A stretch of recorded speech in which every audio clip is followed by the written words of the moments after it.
Привет! Добро пожаловать на мой канал по-русски издалека.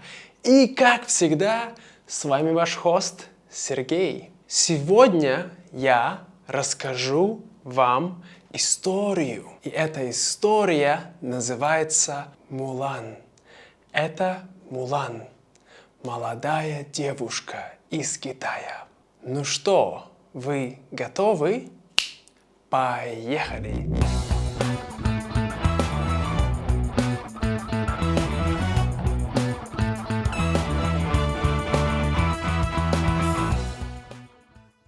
Итак, эта история начинается с молодой девушки.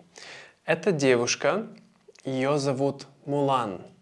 Мулан, она молодая, ей примерно, может быть, 18 или 19 лет. И она живет в Китае. Да? Вот. Это у нас Китай находится здесь. То есть она китаянка. Она живет в маленькой деревне. Вот, это деревня, где живет Мулан. И очень тихое и очень спокойное место. У нее есть семья, конечно, и у нее есть любимый папа. Это Мулан, когда она была маленькая, это ее папа. Он был очень большой и сильный, но сейчас он уже старый и слабый. Вот. Тем не менее, Мулан очень любит ее папу, и они живут все вместе в этой деревне, и все у них хорошо. Однако, что происходит? Смотрите. Начинается война, да? Это война. Война между китайцами и гунами. Гуны атакуют Китай. И это очень важное время в Китае и очень опасное время. Поэтому китайцам нужны солдаты. Им нужно больше солдат.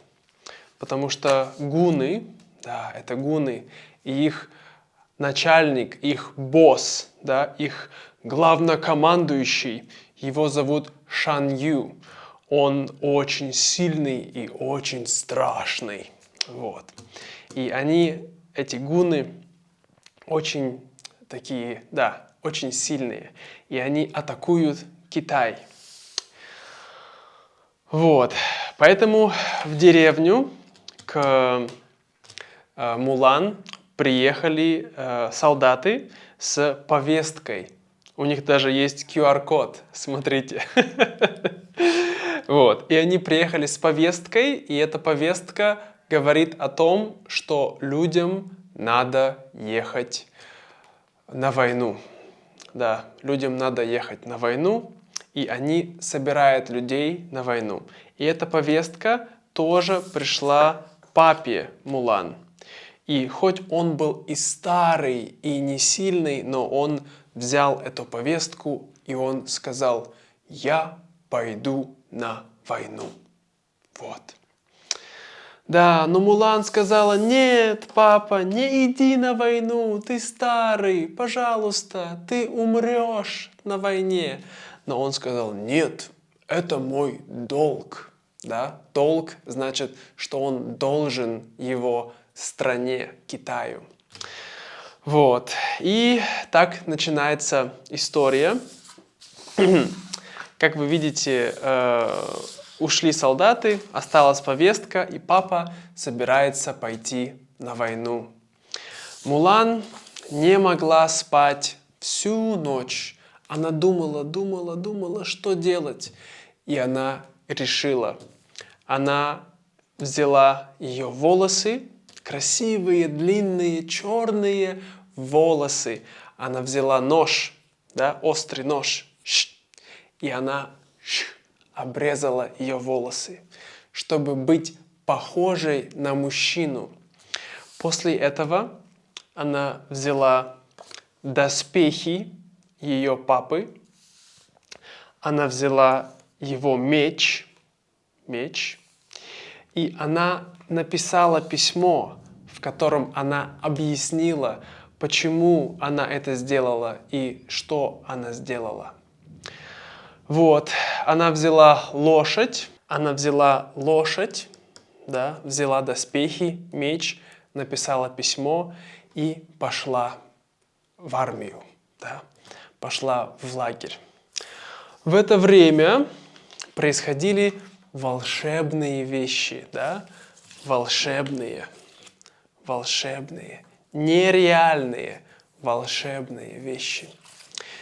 И, как вы знаете, в Китае люди поклоняются духам их предков. Да? Духи — это, как можно сказать, призраки. Да? Мы их не видим, духи.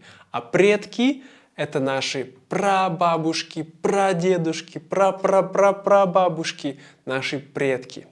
Так вот, духи предков, они проснулись, и они начинают говорить: «Нам нужно помочь Мулан. Она идет на войну, она умрет. Что же делать?» Тогда один дух говорит: нам нужно вызвать могучего дракона». Да, и могучий дракон, значит, сильный дракон. Они его вызывают. И, к сожалению, появляется только маленький дракончик. Не дракон, а дракончик.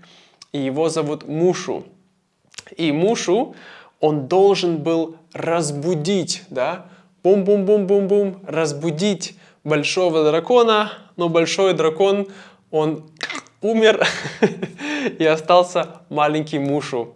И он сказал, что он будет помогать Мулан. Вот. И так и случилось.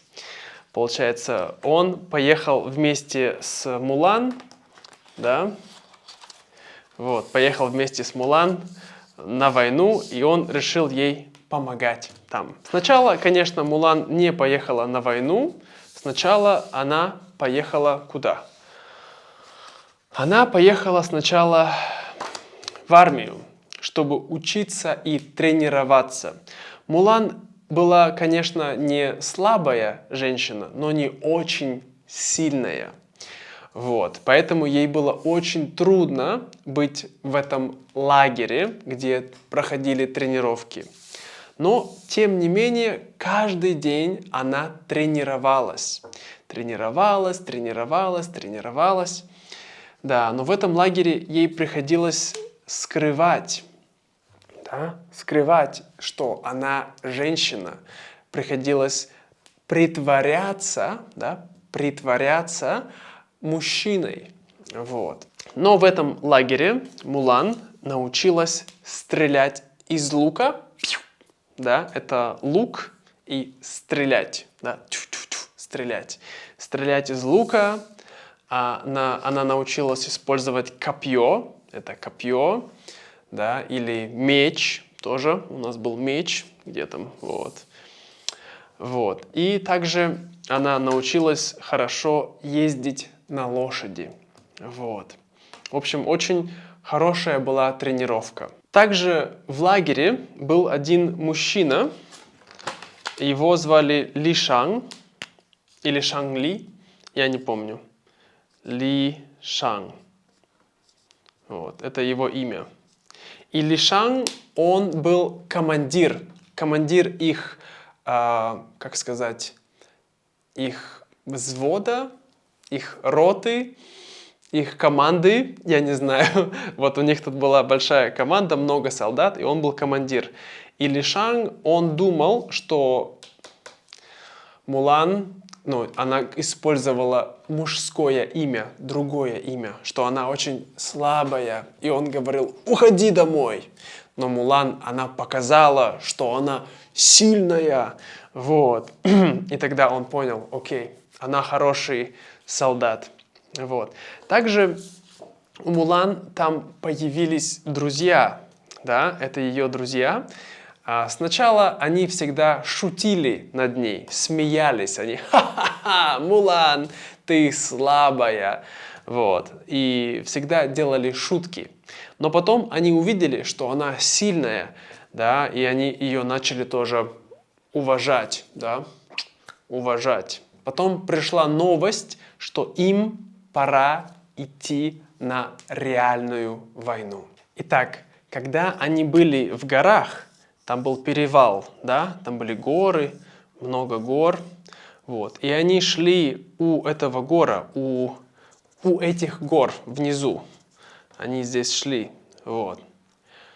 А в горах, там за горами, там прятались гунны, да, вот, они прятались там за горами.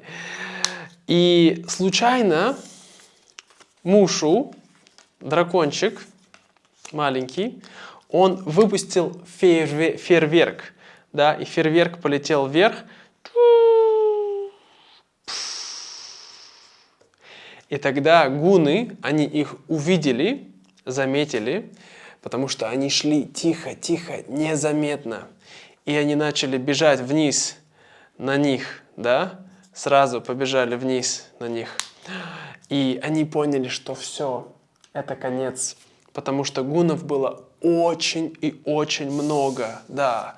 Была целая орда, то есть очень много гуннов.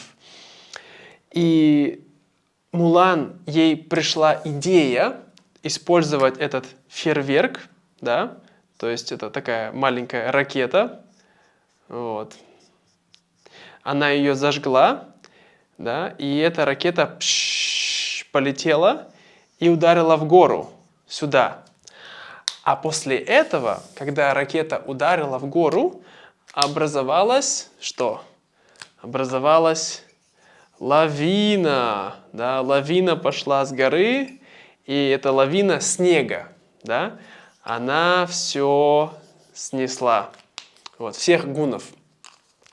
Но также Мулан, она спасла Ли Шанга, ее командира, вот, но она была ранена, да, ранена, вот, Мулан была ранена. Поэтому ее забрали к доктору. И когда Мулан была у доктора, да, когда ей перевязывали раны, они узнали, что она не мужчина. Они: Мулан, женщина. Вот. И это была большая проблема, потому что женщинам нельзя быть в армии. И если они узнают, что это женщина, то обычно они должны ее казнить. Но так как она спасла, да, спасла Шанли, да, вот, то он решил отдать ей долг.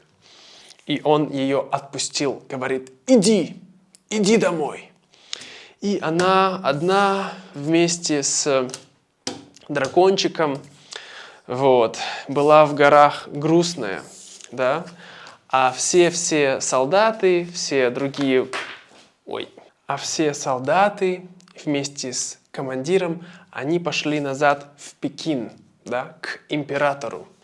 Вот, потому что император должен был сказать им: большое спасибо, вы молодцы, вы спасли весь Китай.